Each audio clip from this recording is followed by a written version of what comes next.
जय श्री राम आदरणीय मित्रों, कैसे हैं आप। मैं डॉक्टर कुमार गणेश, अंक ज्योतिषी और अंग ज्योतिषी, जयपुर राजस्थान से आप सभी का हार्दिक स्वागत करता हूं, अभिनंदन करता हूं और वंदन करता हूं। मित्रों, आज हम आपके सामने उसी क्रम की कुछ और बातें करने आए हैं। उसी क्रम से हमारा तात्पर्य आप समझ गए होंगे कि लोकसभा चुनाव 2024 के बारे में हमने जो एक एक सीट की भविष्यवाणी की, उसमें से कुछ चुनिंदा सीटों की रोचक चर्चा करने आ रहे हैं। अंकीय विश्लेषण, अंक ज्योतिषीय आंकड़े, प्लस माइनस किसको कितने अंक मिल रहे हैं, किसके कितने अंक हैं और उनका अंकीय परिणाम क्या है, ये सब तो हम अपने वीडियो में 1.25 महीने से अधिक का समय होगा पहले ही डाल चुके हैं। वो सब आधार देखने के लिए आप वो वीडियो देखिए। इसमें हम कुछ सीटों की अंकीय आकलन के ऊपरी सतह पर जाकर रोचक रूप से चर्चा करने हैं।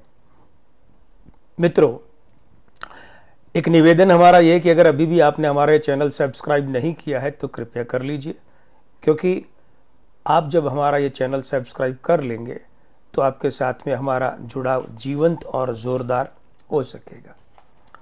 हम नवंबर दिसंबर 2003 के राजस्थान विधानसभा चुनाव से ये सीटवार भविष्यवाणियां करते आ रहे हैं और अब तक हमें 20 वर्षों से अधिक का समय हो चुका है। जहां तक रहा सवाल अंक ज्योतिष के क्षेत्र में हमारे अभ्यासरत रहने का, तो इस क्षेत्र में हमें 35 वर्षों से अधिक समय अभ्यासरत रहते हुए हो चुका है।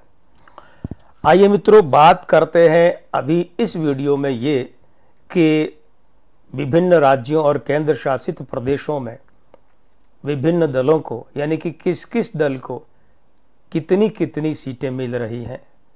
राज्यवार बात करते हैं, आप चाहें तो नोट भी कर सकते हैं। हम क्रम ये अपनाते हैं कि अधिक सीटों वाले राज्य से कम सीटों वाले राज्य या केंद्र शासित प्रदेश की तरफ बढ़ेंगे। सबसे पहले बात करते हैं उत्तर प्रदेश की। उत्तर प्रदेश में कुल मिलाकर 80 लोकसभा सीटें हैं। पिछली बार यह हुआ था कि भारतीय जनता पार्टी को 63 सीटें मिली थी। अब इस बार भारतीय जनता पार्टी को 58 सीटें मिल सकती हैं। इसके सहयोगी दल अपना दल सोनेलाल को 2 सीटें मिल सकती हैं। ये 2 ही सीटों पर लड़ रहा है। राष्ट्रीय लोकदल यानी कि आरएलडी, इसे 2 सीटें मिल सकती हैं। ये भी 2 ही सीटों पर लड़ रहा है। और एसबीएसपी सुभाषपा, इसे 1 सीट मिलती दिख रही है। ये 1 ही सीट पर लड़ रहा है दल। कुल मिलाकर एनडीए गठबंधन को यहाँ 63 सीटें मिलती दिख रही है। कोई बहुत लंबा चौड़ा आंकड़ा परिवर्तन का एनडीए के आंकड़ों में आता नहीं दिख रहा है। समाजवादी पार्टी उत्तर प्रदेश में 12 सीटें जीत सकती हैं, Congress 3, Trinamool Congress 1 seat, Bahujan Samaj party 1 seat. यानी कि जो इंडिया गठबंधन है, जिसमें समाजवादी पार्टी है, कांग्रेस है और तृणमूल है, ये तीनों मिलकर 16 सीटें जीत सकते हैं और एक बहुजन समाज पार्टी की, यानी एनडीए के प्रतिपक्ष में 17 सीटें जा सकती हैं। तो 63 और 17 का यह आंकड़ा है। पिछली बार से कोई विशेष अंतर नहीं आया है। महाराष्ट्र में कुल मिलाकर 48 लोकसभा सीटें हैं। भारतीय जनता पार्टी को 18 मिल सकती है। शिवसेना जो है शिंदे वाली, जिसको कि निर्वाचन आयोग ने मूल शिवसेना माना है, उसे 6 सीटें मिल सकती है। अजित पवार की एनसीपी को 2 सीटें मिल सकती है और आरएसपी राष्ट्र समाज पक्ष को 1 सीट मिल सकती है। कुल मिलाकर एनडीए गठबंधन को 27 सीटें मिल सकती हैं। अब महाविकास आघाड़ी की बात करें तो यहाँ शिवसेना उद्धव ठाकरे को 10 सीटें मिल सकती हैं, कांग्रेस को 3 सीटें और एनसीपी शरद पवार को 8 सीटें मिल सकती हैं। तो 10 और 3 13 और 8 21, यानी महाविकास आघाड़ी को, जो कि इंडिया गठबंधन का ही भाग है, 21 सीटें मिल सकती है। यानी महाराष्ट्र में यह आंकड़ा 27 और 21 का रह सकता है। पिछली बार अविभाजित शिवसेना के साथ भाजपा ने मिलकर 48 में से 41 सीटें जीती थी। हमारे हिसाब से इस बार इन्हें 14 सीटों की हानि पहुंचती दिख रही है। पश्चिम बंगाल में कुल मिलाकर 42 सीटें हैं और इन 42 में देखा जाए तो अभी हमारे हिसाब से आंकड़ा यह रह सकता है कि 29 सीटें तृणमूल कांग्रेस को मिल सकती हैं और शेष 13 सीटें भारतीय जनता पार्टी को मिल सकती हैं। बिहार में कुल मिलाकर 40 लोकसभा सीटें हैं। पिछली बार 40 में से 39 लोकसभा सीटें एनडीए ने जीती थी, भाजपा और उसके सहयोगी दलों ने। इस बार भाजपा 12 सीटें जीत सकती है, जेडीयू 13 सीटें जीत सकता है, एलजेपी चिराग पासवान वाली 4 सीटें जीत सकती है और इस तरीके से 13 और 12 25 और 4 29 सीटें एनडीए जीत सकता है। एनडीए को यहां पर 10 सीटों का घाटा होता दिख रहा है। राष्ट्रीय जनता दल 8 सीटें जीत सकता है, कांग्रेस 1 सीट जीत सकती है और सीपीआई एमएलएल 1 और सीपीएम 1 सीट जीत सकती है। कुल मिलाकर 8 और 3 11 सीटें महागठबंधन, जो कि इंडिया गठबंधन का ही हिस्सा है, इसके खाते में जाती दिख रही है। यानी बिहार में यह आंकड़ा 40 का क्या रहेगा, 29 और 11। तमिलनाडु में 39 लोकसभा सीटें हैं। यहां 3 गठबंधन है, द्रमुक गठबंधन, अन्ना द्रमुक गठबंधन और एनडीए।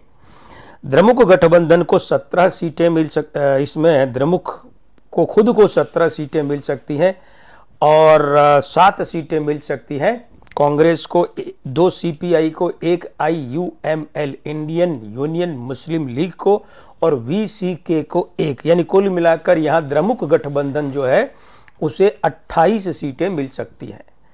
अन्ना द्रमुक गठबंधन में खुद अन्ना द्रमुक को 10 और एसडीपीआई को 1 सीट मिलती दिख रही है। यानी 11 सीटें अन्ना द्रमुक गठबंधन को मिलती दिख रही है।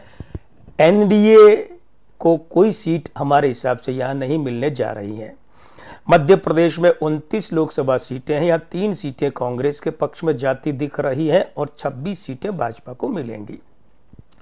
कर्नाटक में 28 लोकसभा सीटें हैं, भाजपा 12 जीतेंगी, जेडीएस 2 जीतेगा, एनडीए कुल मिलाकर 14 सीटें और 14 ही सीटें कांग्रेस को मिलती दिख रही है। गुजरात में कुल 26 लोकसभा सीटें हैं, 24 सीटें भाजपा को और 2 सीटें कांग्रेस को मिलती दिख रही हैं।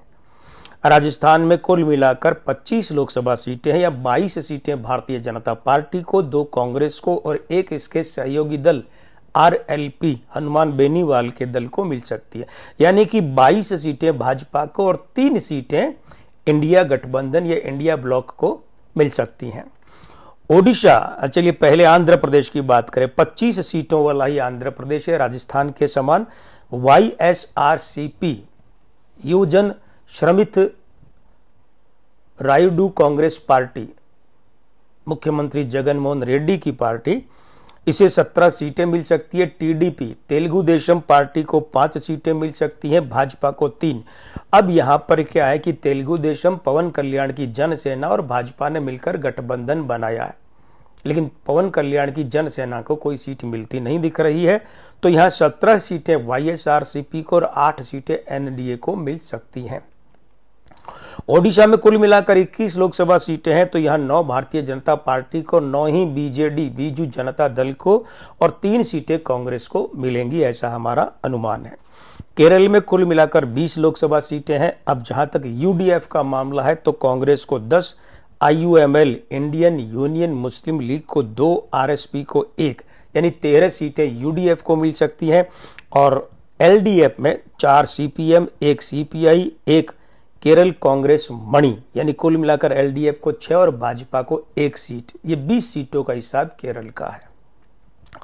असम में कुल मिलाकर 20 लोकसभा सीटें हैं, भाजपा 7 ला रही है और असम जातीय परिषद 1 ला रही है, कांग्रेस 4 ला रही है, यानी इनका टोटल हो गया 5 और all India United democratic front Badruddin Ajmal वाला ये 3 सीटों पर लड़ रहा है और 2 सीटें ला रहा है।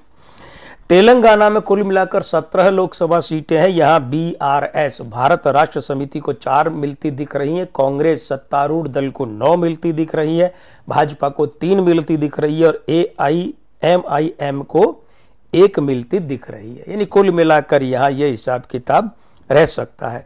अब यह चारों ही दल अलग अलग है, कोई किसी गठबंधन में नहीं है। भाजपा कांग्रेस अलग अलग है, बीआरएस अलग है और उसके साथ साथ में ओवैसी की पार्टी ये भी अलग है।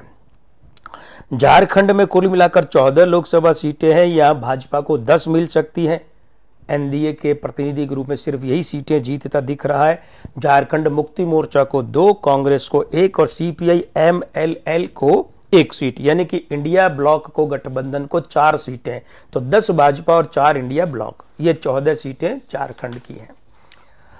अब पंजाब की 13 सीटों की बात करें तो 9 सीटें आम आदमी पार्टी को मिलती दिख रही है, 2-2 सीटें भाजपा और कांग्रेस को मिलती दिख रही है। शिरोमणि अकाली दल यहां खाली हाथ रह सकता है।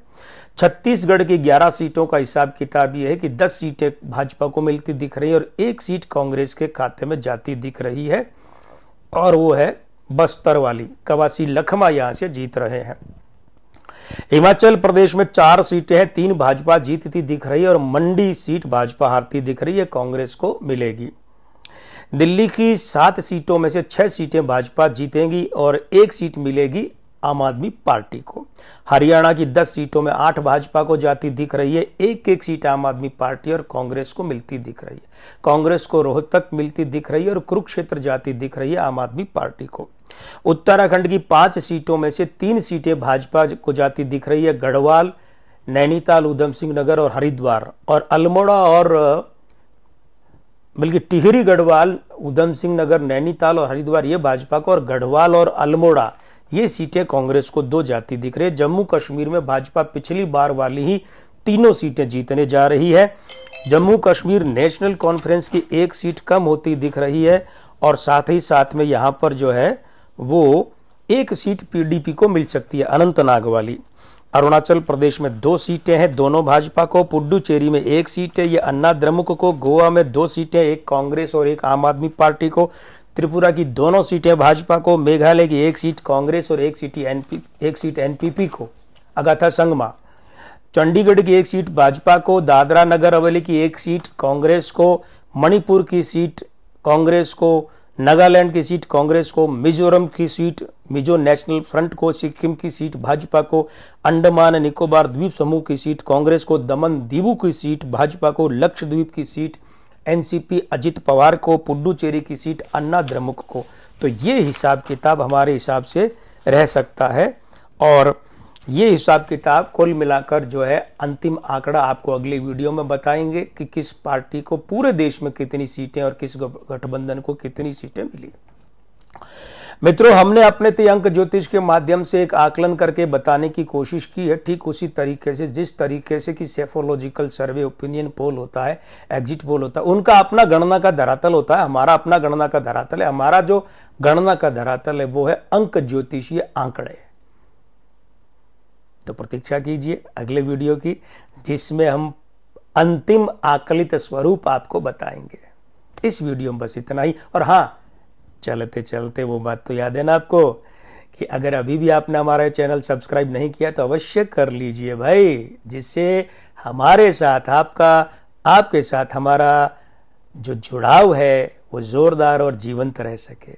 इस वीडियो में इतना ही। आज के आनंद की जय श्री राम।